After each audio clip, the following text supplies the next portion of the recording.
Former Canadian Prime Minister Pierre Trudeau famously said, "Living next to you, the United States, is in some ways like sleeping with an elephant.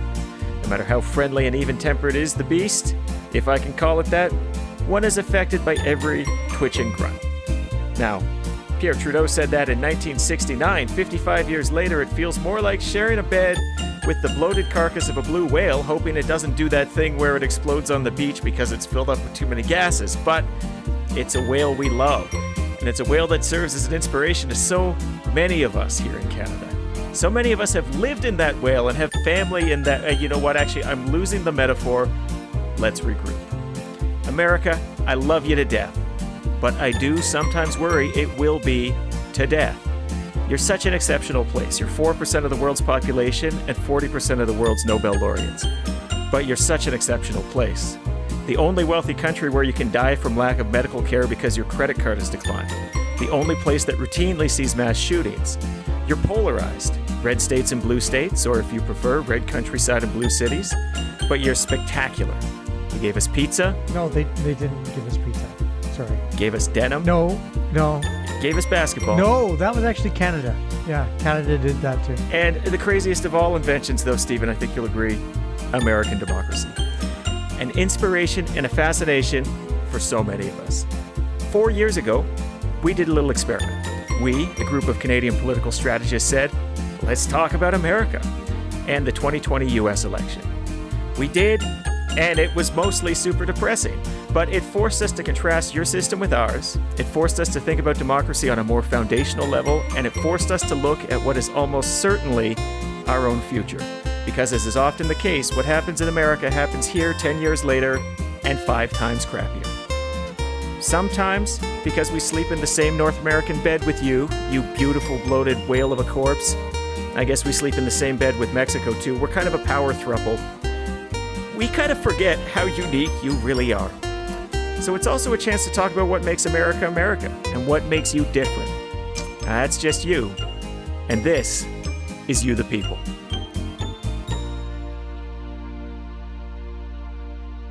I'm Stephen Carter, and that was Corey Hogan. Welcome to You the People, where today we talk all things Iowa.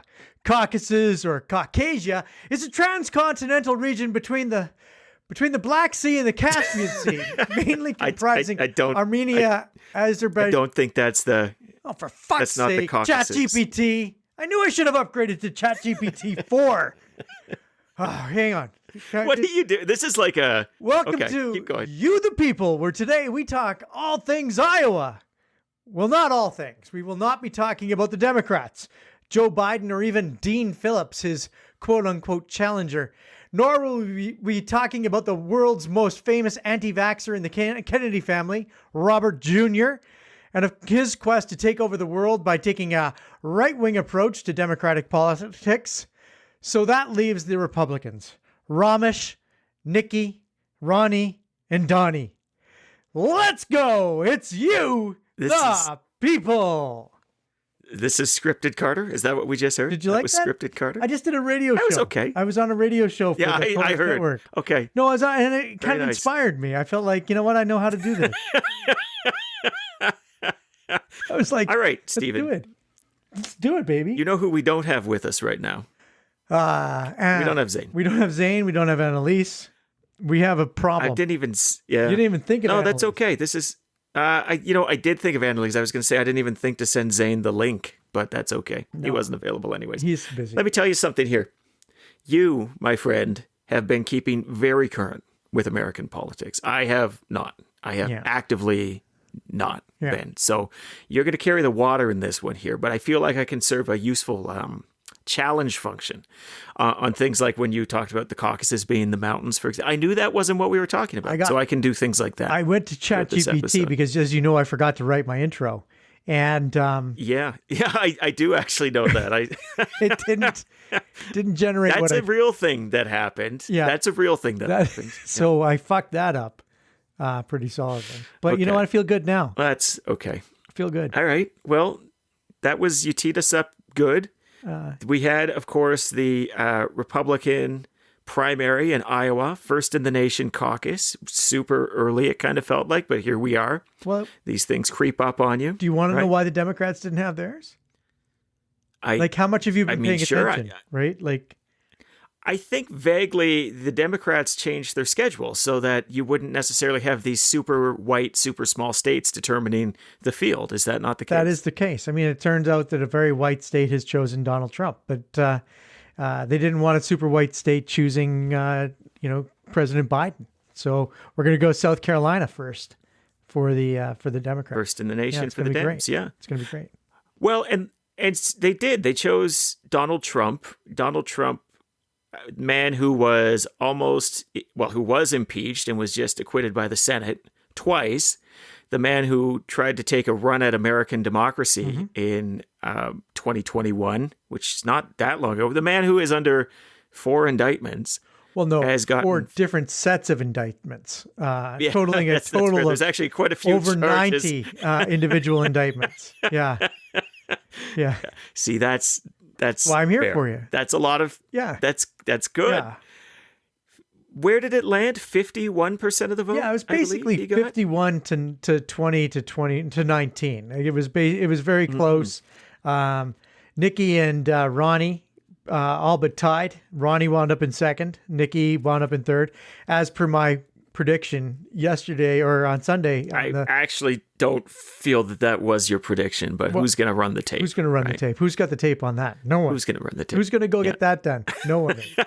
That's a lot of work. But 51%, I mean, on the plus side, he got more than his competitors combined, right? Donald Trump got more votes than all 3 of the other competitors. I mean, we can count the 4th, but he's already dropped out, whose name escapes me.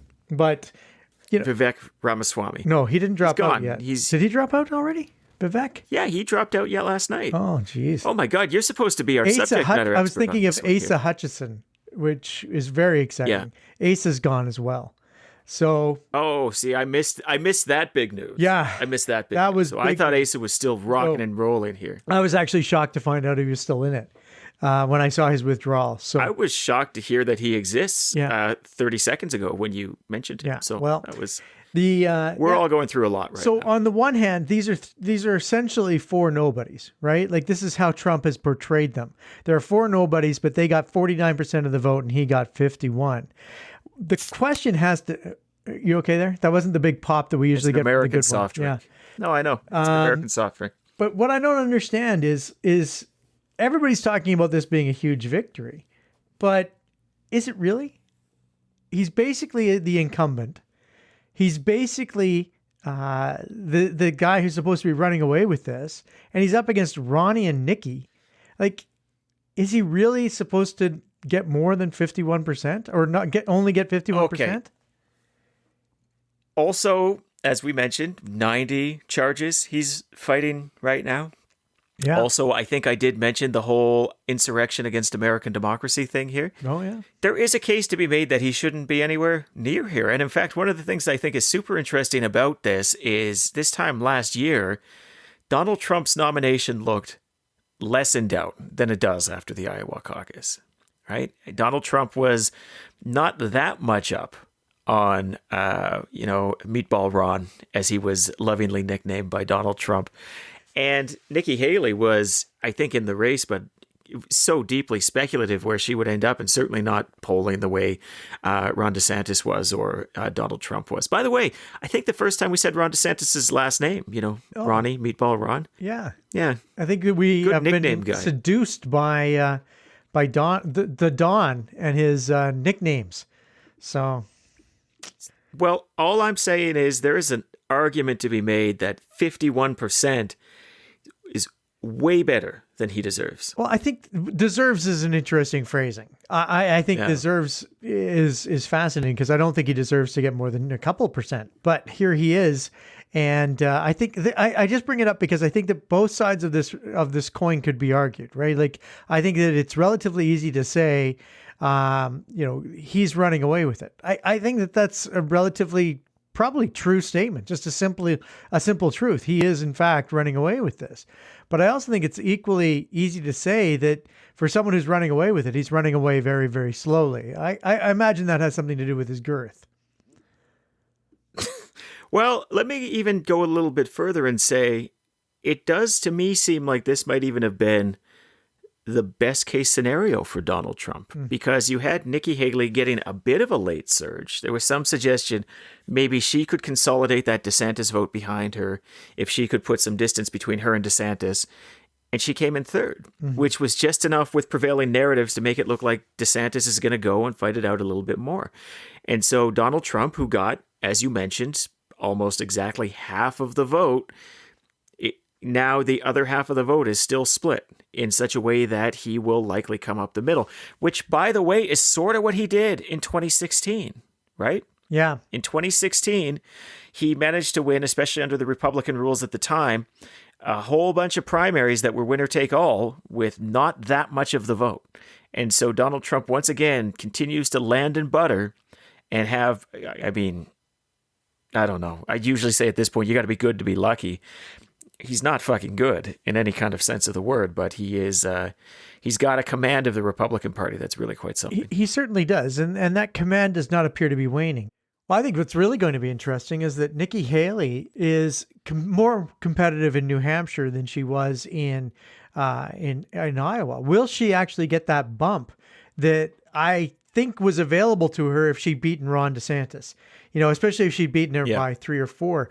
Does being within 1 point enable New Hampshire to do what New Hampshire does, which is clean up from Iowa? Right? Like they seem to think that Iowa leaves a bunch of cow shit all over the cornfield, and New Hampshire, the grown up in the field, needs to clean it up and actually do the first primary and bring in the real winner. Keeping in mind, of course, that it's been a long time since the winner of the Iowa Republican primary has actually gone on to win the actual nomination for the Republicans. Maybe this is a great harbinger that something bad is going to happen to Donald Trump. Like, I don't know, jail. It's just, like, again, 90 criminal charges against him. Maybe. One of the things that I think is really interesting about Iowa, and in general, the American approach to the primaries as we go through this, is this kind of geography divide that they do, which I don't know of another country that takes an approach like this. Certainly, it would have to be a big geographic country and a democracy, and that kind of just leaves us.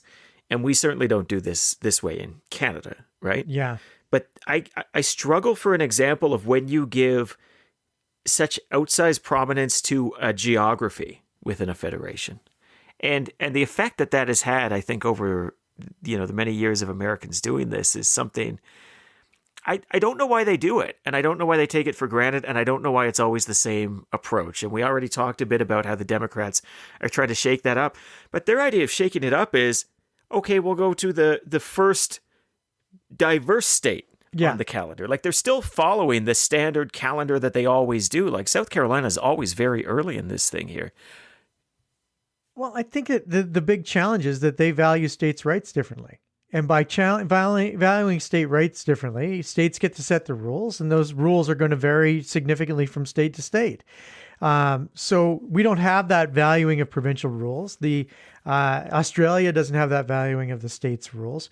So this becomes a unique situation, but there is a perverse outcome. If the United States continues to call themselves the leader of the free world, the leader of the free world is we all expect something from them then. Right? So we all are invested in American democracy. That's why we do You the People, because we're all invested in this American democracy. And from outside, it looks weird to do, well, let's do Iowa. I mean, the equivalent would be, let's start with Prince Edward Island. You know what? We're going to start with Prince Edward Island. Those potato guys, they've got this shit also, down.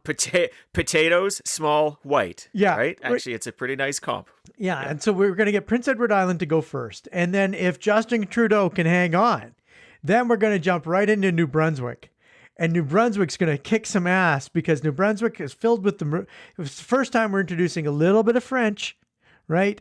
And then we're going to go into one of the big provinces. Yeah, then we go hard. But okay, but maybe let me make the argument.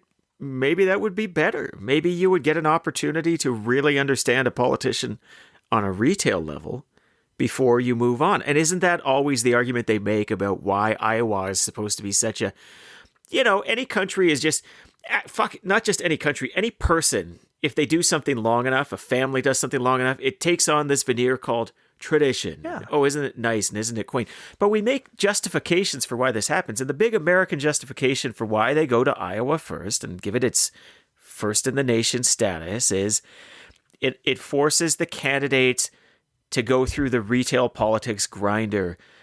I could ask you, does that matter in a country of over 300 million people?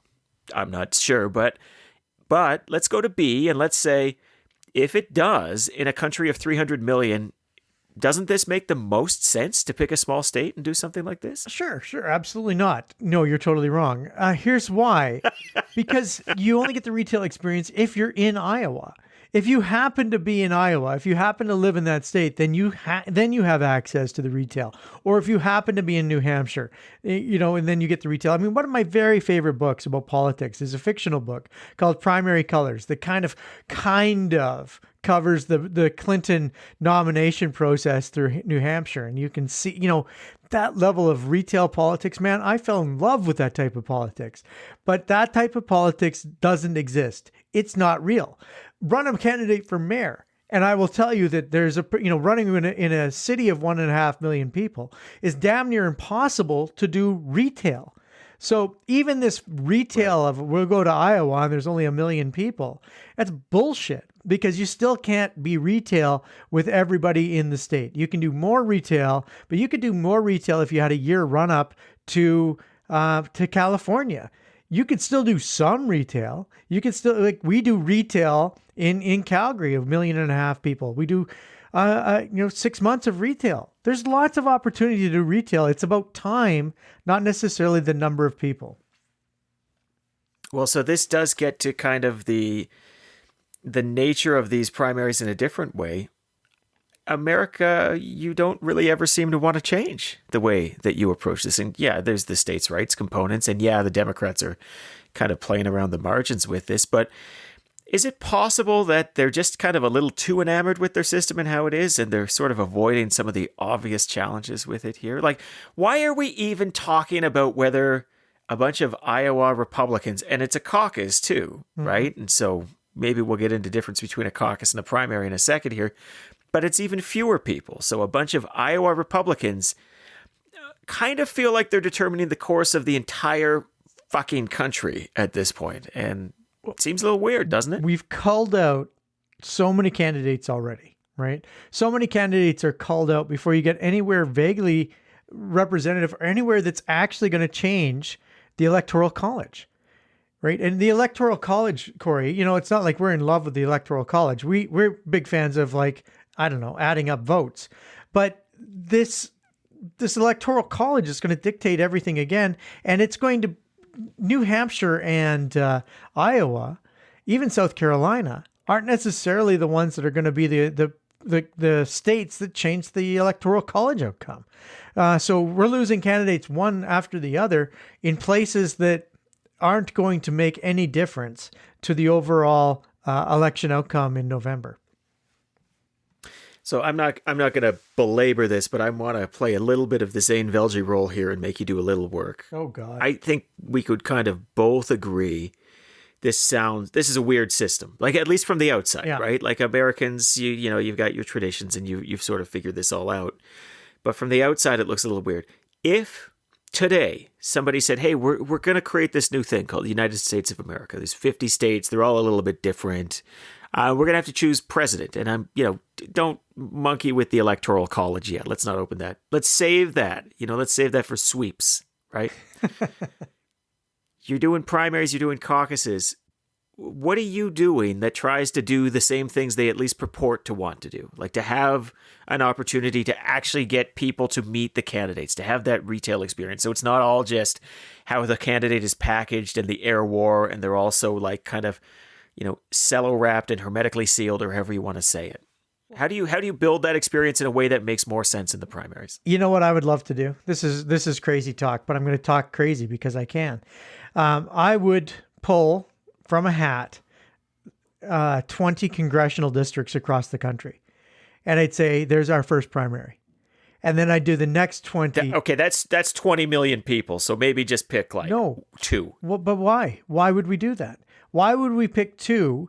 If we pick 20, then we're looking at, I think, somewhere in the neighborhood of 22 overall primary dates.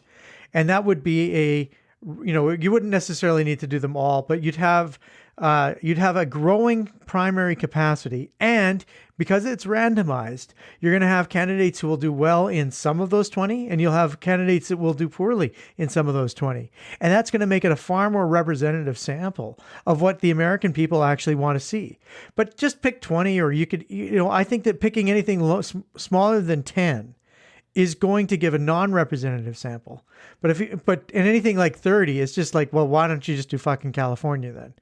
Right? So, but by picking 20, you're essentially, like I was going to suggest, well, why wouldn't you just pick a median state? Well, by picking 20 at random, you're essentially picking a median state. So here, I mean, that would be a huge state, I just want to say. But while I think your idea is garbage, thank you. Just a garbage idea from a garbage person. Really good idea from a really good person. You've given me some thoughts here, which I'm sure are not new to the world. But what if you took kind of the same approach, but you did it? Okay, the first one is going to be on January 15th. Yeah. And we're going to randomly pick one congressional district. And a week later, we are going to do an additional 2 congressional districts randomly picked. And you sort of ramp up in that way. So you still allow, and maybe you have more time between the first and the second contest. Maybe you play with that a bit. But you have that randomness. You still have like a smaller geography. A congressional district's like 800,000, a million people, depends on the state, right? If it's a small state. Right? What about that? Like, what about a version where you're building to something bigger, and so instead of Super Tuesday being a whole slew of states, it just happens to be when now you're getting into serious numbers of states, and the operation has to expand. Love it. Let's do it. Let's make some calls. Who do we know? Okay. And here's why I love it, Corey, is because it builds, right? And because it's random. When Jason Kenney was taking over the Alberta Progressive Conservatives, one of the things we demanded of the Progressive Conservative executive was a non-randomized control of when these delegate selections would happen. Because the delegates were obviously going to be super important in this leadership race. Or actually, I think it was the actual convention, but it doesn't matter. If you chose them to be against Jason Kenney, then you decline his momentum, right? His momentum would be taken away from him.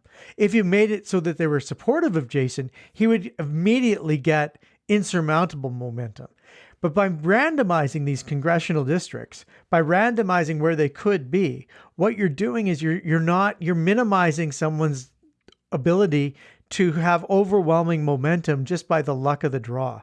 You're minimizing it, and you're allowing others to say, well, I'm not even going to bother competing in that one. I'm going to wait till the third week and compete in these 4, right? And that could be really interesting because now we've got dynamics, and we've got everybody in the country paying attention to certain small areas. I love it. Let's do it. Make a call. Okay, America, that was a free one. You're welcome. Yeah. The next one's going to cost you, but this one was free. Let's talk New Hampshire. Okay. So we could talk about, listen, we're going to come back to Iowa. I want to talk a little bit about what happened in Iowa on a bit more of a granular level in a minute. But now all of these campaigns run into New Hampshire. You're our subject matter expertise guy. You're the subject matter expertise guy. Or expert. That's how you say it. Subject matter expertise guy. You're right. That's who you are. You're right. Yeah. What now? Talk to me about the differences between Iowa and New Hampshire. Talk to me about who's got momentum. Give me the Stephen Carter take about this. Well, I got some questions. New Hampshire is very much like Iowa insofar as it's about who has operations. And the operation that DeSantis put in place was primarily focused in Iowa. The thinking being that if you come out of Iowa with momentum, you'll be able to go into New Hampshire and really, it doesn't matter how much activity you've done in advance, it's this new momentum that carries you forward. And we've seen that. We've seen that in elections that I've done. There's elections that, well, you haven't done any that actually generated momentum, but you've seen momentum, and that momentum will pick up and it will create something bigger. So DeSantis was a momentum guy. Well, Haley was a let's put in the work gal, and she was putting herself in a place where she could win in New Hampshire almost regardless of what was actually going to happen in Iowa. Well, will she win in New Hampshire?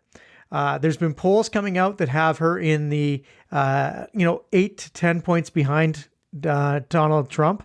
And there's a question. The question is, did he win with enough to give himself the momentum? Or does Nikki Haley have the ability to create some sort of an upset?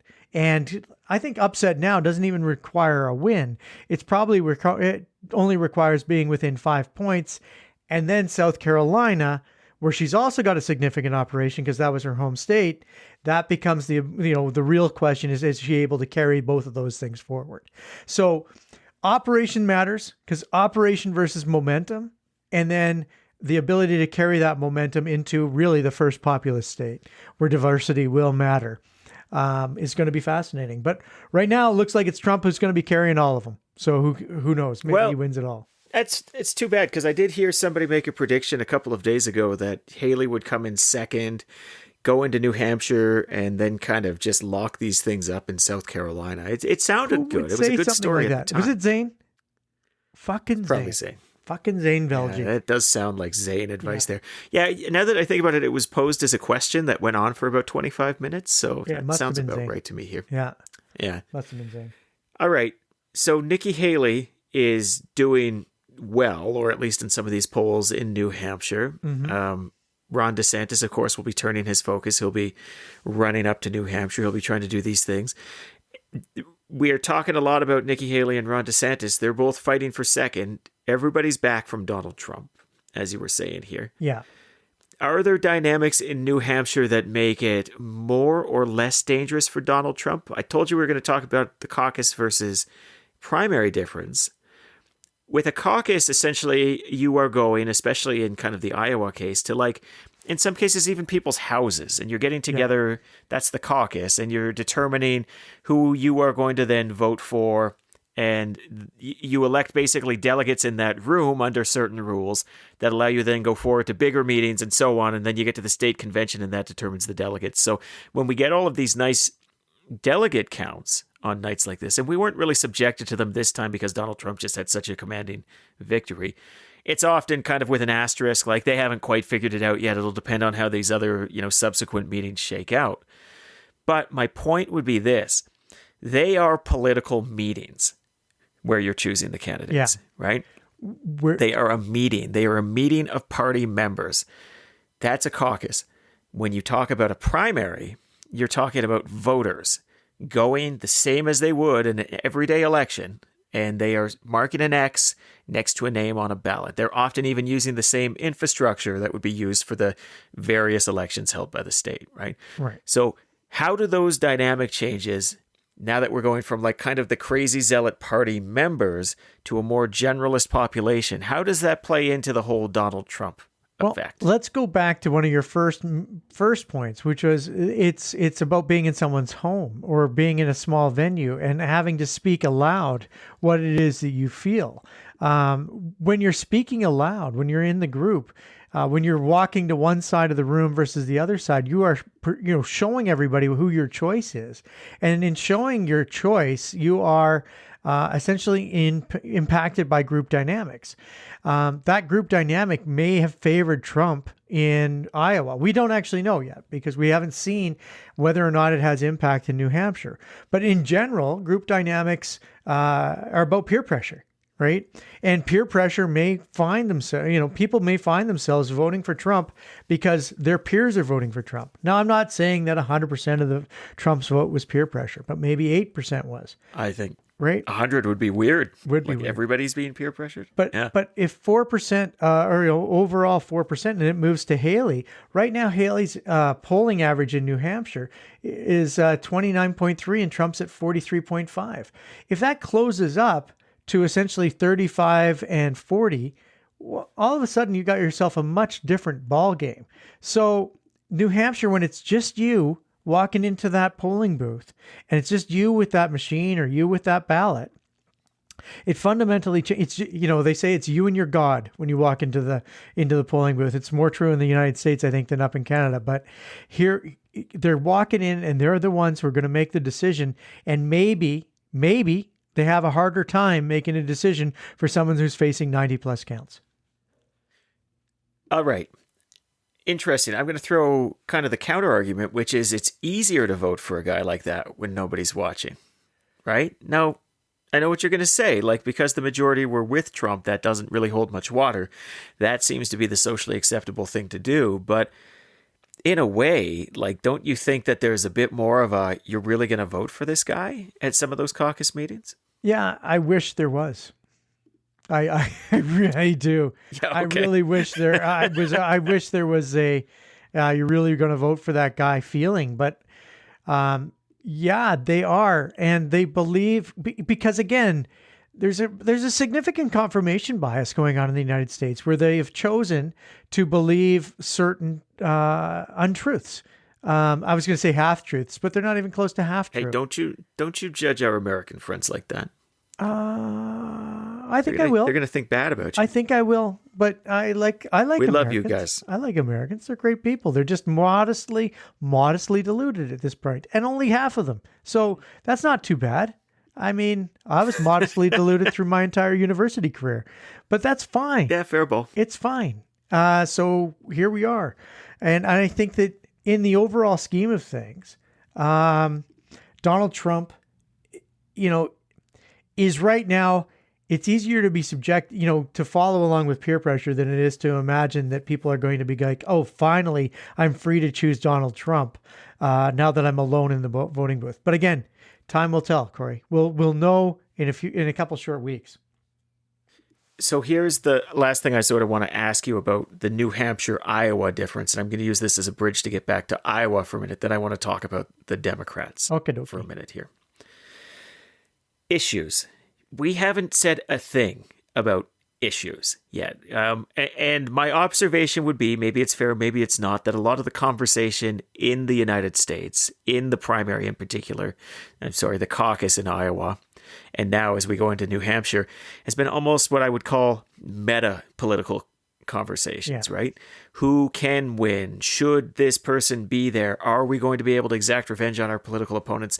Doesn't actually seem to be rooted particularly strongly in the issues of the day, right? Like how people feel about, I'm not going to say these issues haven't come up at all. That would be entirely false and easily falsifiable, but you're not seeing sort of the same conversations about immigration and taxes and spending as opposed to each other. Like they'll take a round of the Democrats for all of those things, but you don't seem to see a lot of issue daylight. And certainly issues didn't seem to drive the conversations in Iowa from my very distant, very aloof perch.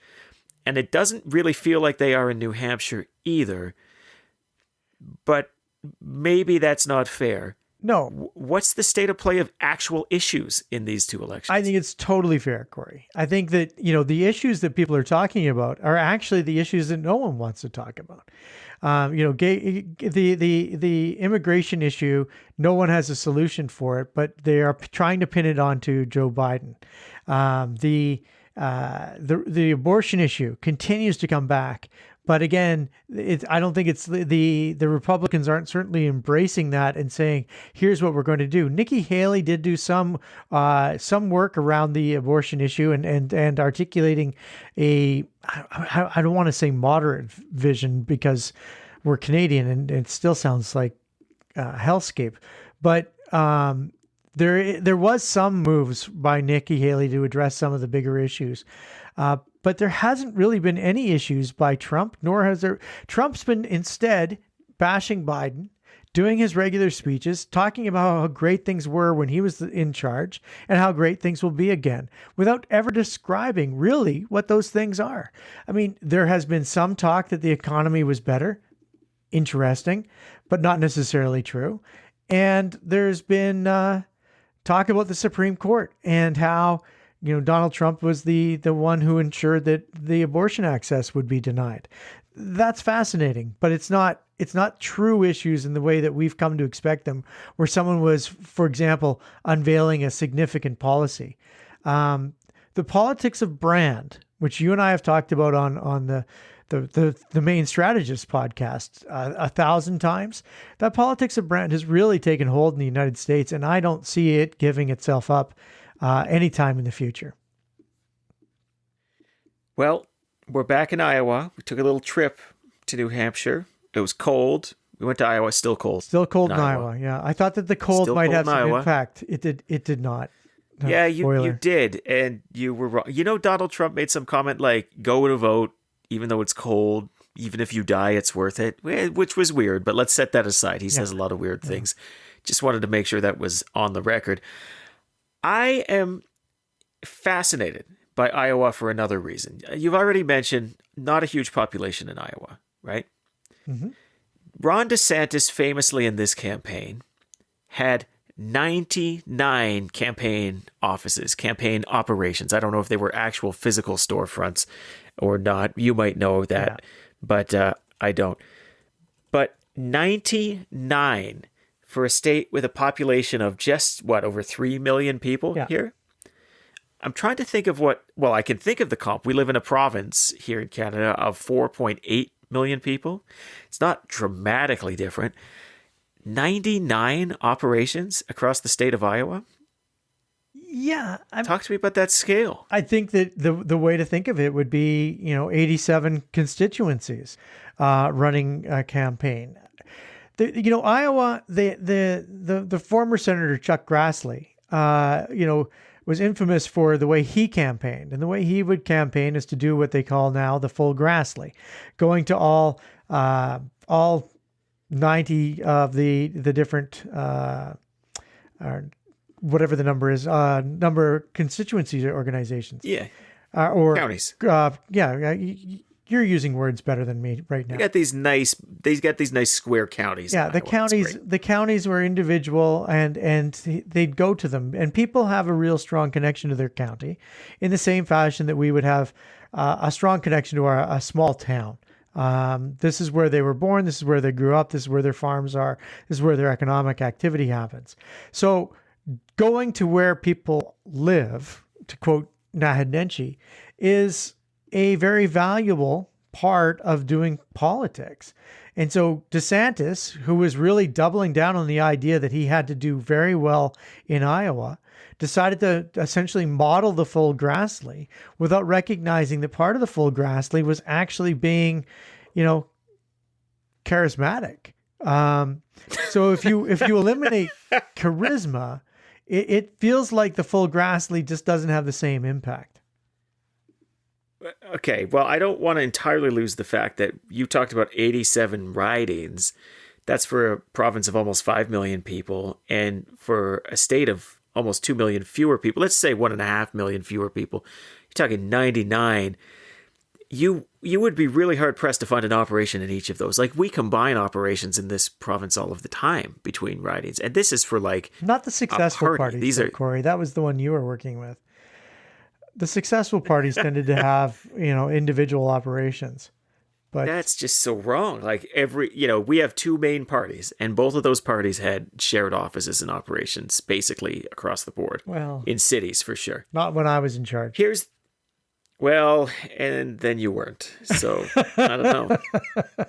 Causation, correlation, you decide, listener. All right. That still seems like an awful lot, but let's talk a little bit about Ron DeSantis on our way out the door of Iowa, on our way to the White House. Talk about our friend Joe in a second here. Ron DeSantis, supposed to be the great hope of the Republican Party, this guy who was turned a purple state red, right, with Florida, and he was supposed to be this great hope of the Republicans.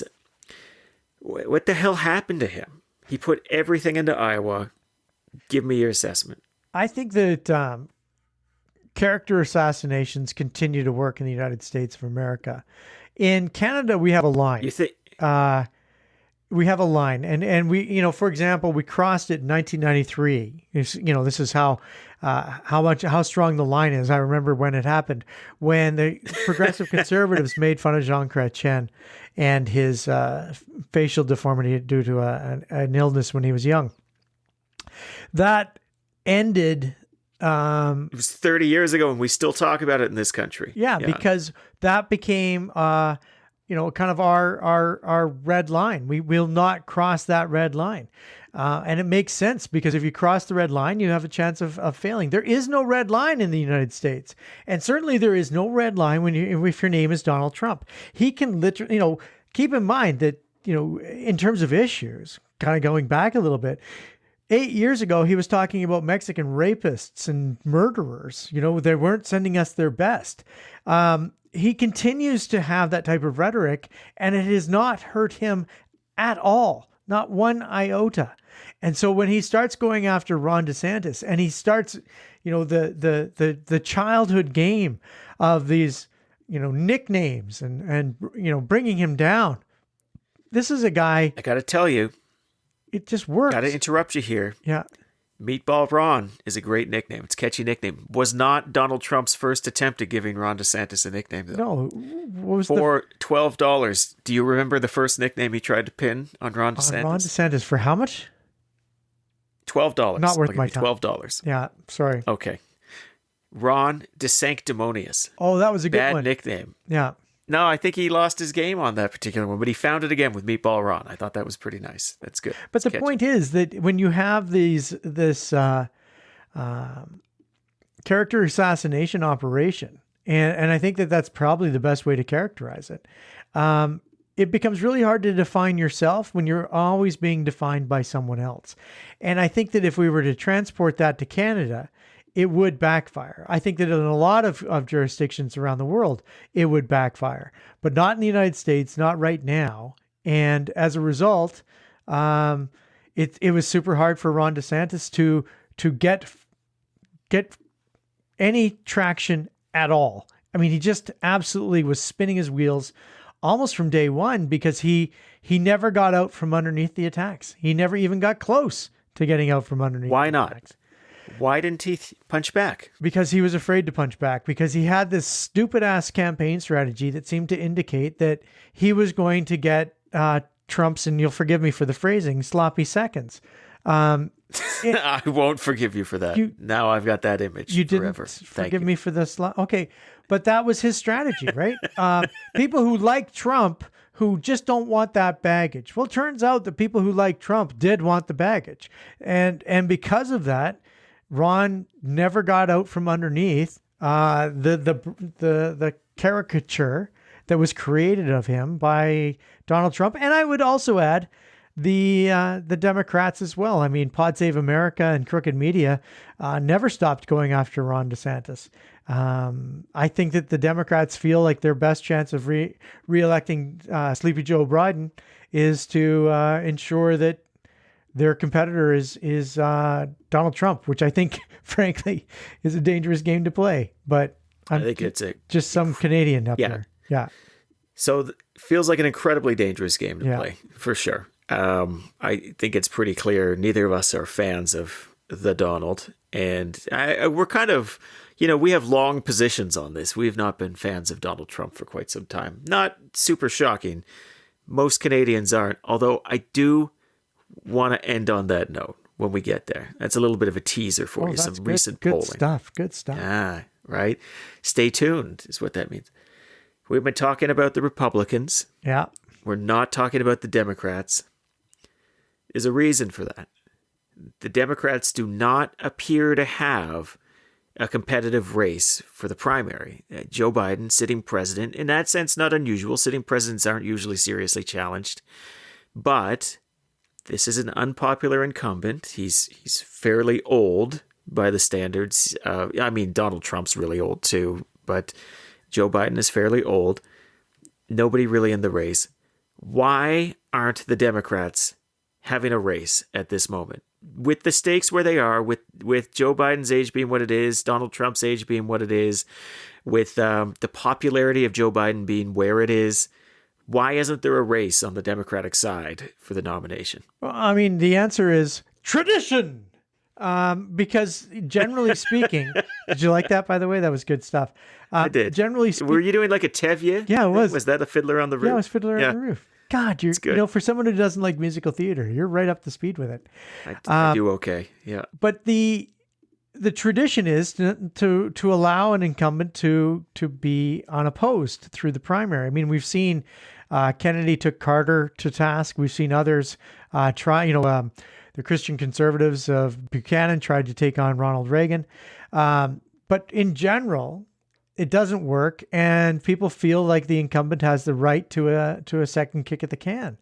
And I kind of think that they're right. I think that in general, incumbents perform better, and there's all kinds of science as to why that is, but incumbents perform better. And even when they're not polling all that well a year before the election.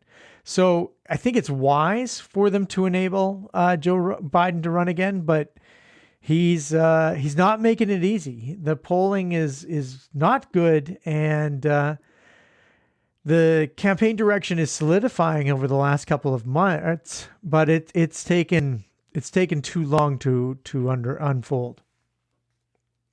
Right. Well, I'm sure we'll talk a lot more about Joe Biden. We'll talk a lot more about the Democrats, the Republicans, everybody else sitting on the wayside as we go through this wacky journey over the next bit. America, you crazy country. I do want to end up back here in Canada, though, for a minute. Let's get through customs. Let's exchange pleasantries in French and English with the border guards. Yeah.